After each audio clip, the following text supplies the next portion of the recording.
लोकसभा से पारित हो चुका भूमि अधिग्रहण बिल कल देर रात राज्यसभा से भी पारित हो गया है। राज्यसभा में इसके पक्ष में 131 वोट पड़े, जबकि विरोध में 10 सांसदों ने वोट किए। लेकिन संशोधनों की वजह से ये फिर से लोकसभा में जाएगा। लोकसभा में संशोधनों पर मुहर लगने के बाद इसे राष्ट्रपति के पास भेजा जाएगा।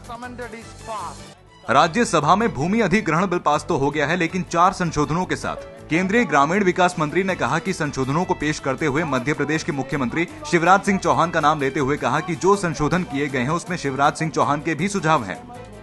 मैं रविशंकर जी का शुक्रगुजार हूं। मुझे कोई इतराज नहीं है स्वीकारने में कि मेरी और उनकी और शिवराज सिंह चौहान जी से बातचीत के बाद हम एक संशोधन 3-4 संशोधन ला रहे हैं औपचारिक तौर से, ताकि सिंचाई के क्षेत्र पर इस कानून का नकारात्मक असर नहीं। हम प्राइवेट परचेज पर कोई हस्तक्षेप नहीं कर रहे हैं। हम हस्तक्षेप नहीं करना चाहते हैं। वो राज्य सरकार की जिम्मेदारी है।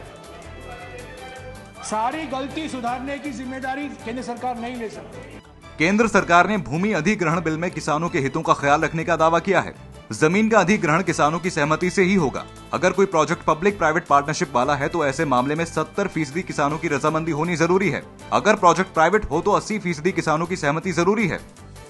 भूमि अधिग्रहण बिल के मुताबिक किसानों से ली जाने वाली जमीन की कीमत अब ज्यादा मिलेगी।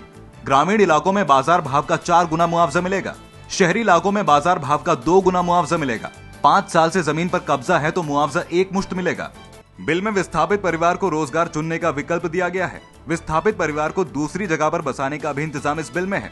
भूमि अधिग्रहण करने के लिए ग्राम सभा की मंजूरी जरूरी है। खास बात यह है कि पहले से अधिग्रहित जमीन पर यह कानून लागू नहीं होगा। अगर कब्जा नहीं लिया है तो पहले से अधिग्रहित भूमि पर भी ये कानून लागू होगा। जहां तक हो सके बहुफसल सिंचित भूमि का अधिग्रहण नहीं होना चाहिए और जितना होना चाहिए वो सीमा राज्य तय करे।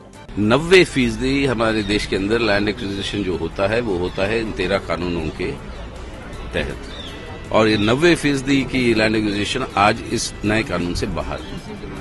हमारी इसकी बड़ी आपत्ति है। हम समझते हैं कि कोई इंसाफ जो है लोगों को नहीं मिल पाएगा सही ढंग से। ग्राम पंचायतों को महत्व दिया गया है, उनकी राय को महत्व दिया गया है, किसानों की राय को महत्व दिया गया है। भूमि अधिग्रहण के बाद बहुत सारे किसान सीधे सीधे मजदूर हो जाते थे। कम से कम इसके बाद वो आशंका समाप्त हुई है।